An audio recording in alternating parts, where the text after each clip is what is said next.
Boa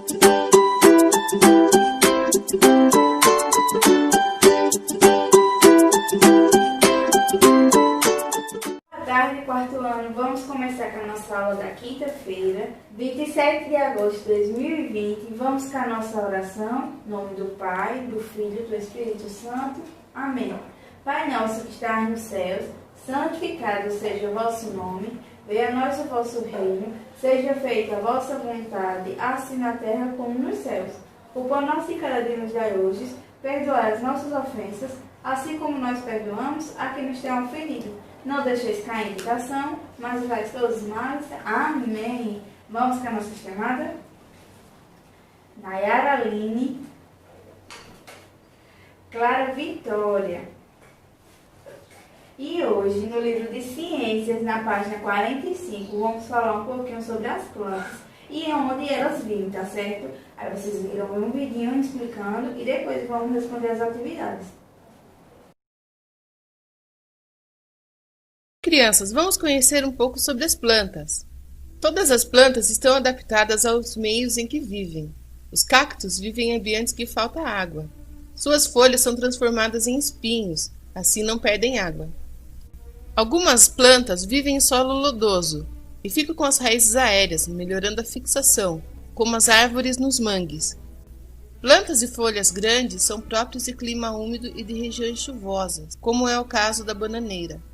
Nas regiões chuvosas apresenta uma atmosfera com uma umidade bastante alta. Grande parte da chuva volta para o ar. Nesses ambientes possuem folhas bem desenvolvidas. Existe uma infinidade de árvores e plantas da Mata Atlântica, como os ipês, e as bromélias, que são as plantas epífitas. O que são plantas epífitas? São plantas que necessitam da árvore para sobreviver, mas não prejudicam os hospedeiros. Quando as plantas prejudicam os hospedeiros, elas são chamadas de parasitas, né? Muito bem, Florestan. As plantas obtêm a sua energia através da fotossíntese. A fotossíntese é um dos mais importantes fenômenos da biologia e tem importância não só para as plantas, mas também para todos os seres vivos. Com água e energia solar, as plantas retiram constantemente dióxido de carbono e devolvem oxigênio livre, garantindo a nossa respiração. Vejam essa experiência.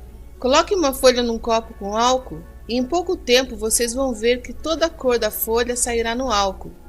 Essa é a clorofila das folhas. Cultivar uma planta sem conhecer o seu corpo é o mesmo que tentar chegar a algum lugar sem conhecer o caminho. Pode dar certo ou não. A planta ser viva assim como o homem, a planta é dividida em partes, com funções definidas, que devem ser muito bem cuidadas.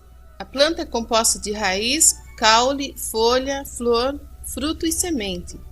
A raiz é a parte responsável pela alimentação. É através da raiz que a planta absorve água, sais minerais e conduz matéria orgânica até o caule. Ela funciona também como despensa, guardando reservas de nutrientes. O caule é a espinha dorsal da planta, mantendo-a ereta. O caule tem várias denominações. Nas árvores chama-se tronco, haste nas plantas rasteiras e tenras, estipe nos coqueiros e palmeiras, e como, quando dividido em nós e entre nós. O caule pode ainda ser chamado de estolão, nas suculentas e trepadeiras, e quando modificado conhecido como rizoma, bulbo, gavinha ou espinho. As folhas são responsáveis pela fotossíntese, respiração e transpiração, funções primordiais de um ser vivo do reino vegetal. Geralmente são constituídas de lâminas e pecíolos, cabinho que a unem ao caule. Representam-se de várias formas, lineares, oblíquas ou lanceoladas. Quando uma flor desabrocha, significa que está pronta para reproduzir-se.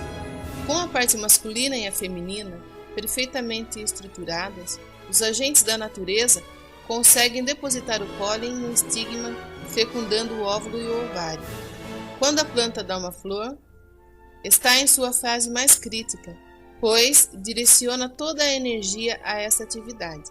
O fruto é o ovário fecundado que se incumbe de proteger a maior riqueza de uma planta, a semente, guardando-a em seu interior. Homens e animais que se alimentam dele transportam sementes para os outros locais. ampliando a proliferação das espécies. Minha avó faz um chá de plantas que cura resfriado. Bia, os remédios basicamente são feitos de plantas.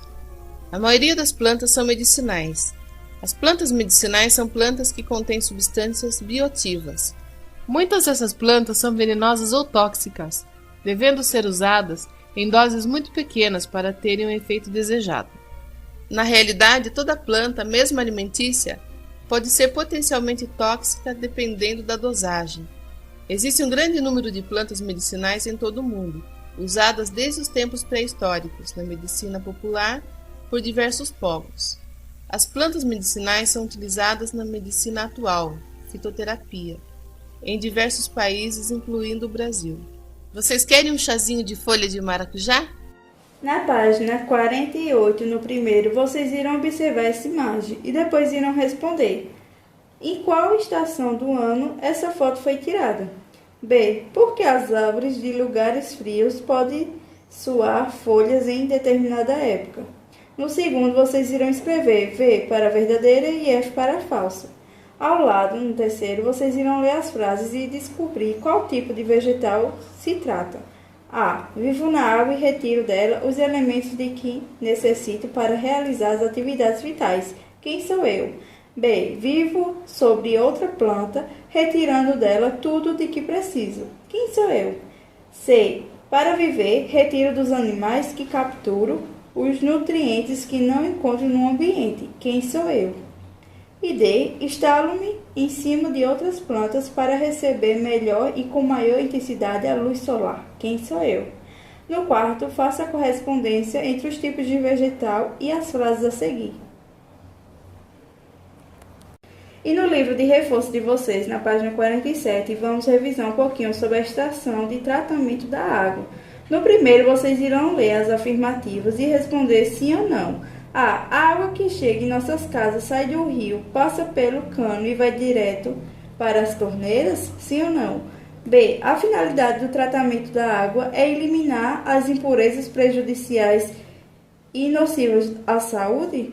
C. Em que tanque a água recebe duas substâncias, o cloro, que tem a função de eliminar micro-organismos, e o cal, a correção da acidez.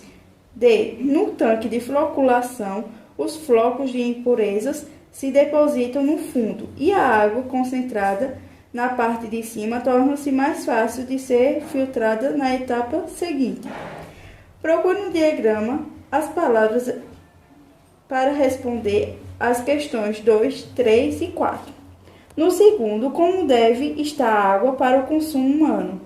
Terceiro, para que servem as estações de tratamento de água ETA? Quarto, de onde vem a água que nas estações de tratamento passa por várias etapas de limpeza e purificação? No quinto, vocês irão pesquisar no dicionário o significado da palavra micro-organismo e escrever no espaço abaixo. E no sexto, o que causa os micro-organismos existentes na água? A nossa aula de hoje foi bem recheada, né? Fiquem todos com Deus. Espero todos vocês para a nossa próxima aula. E lembre-se, fique em casa e estude com a gente.